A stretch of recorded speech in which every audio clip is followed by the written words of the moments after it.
This is a quick tip on how to manage your computer when it freezes. So let's say, like me, you have a lot of tabs open, or maybe a lot of windows and multiple things running.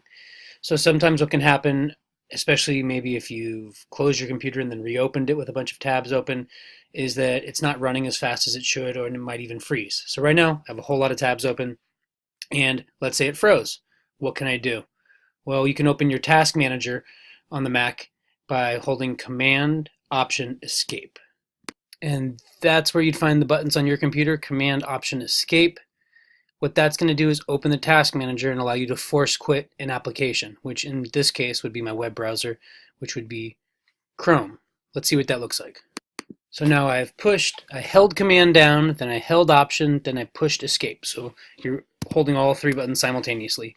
And now you can see the programs I have open. I have Finder, Screencast-O-Matic, which I'm using to make this screencast. Safari was open and Google Chrome was open.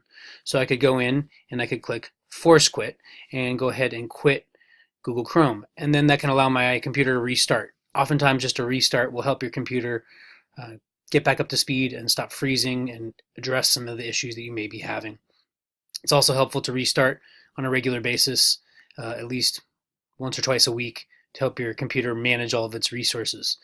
So that would be how you would force quit, and then that'll oftentimes allow your computer to restart if an application isn't allowing it to restart. Again, you'd hold Command, hold down Option, and then press Escape. Hope that's helpful. This is Liam Carey. Feel free to stop by if you have any questions on this tip.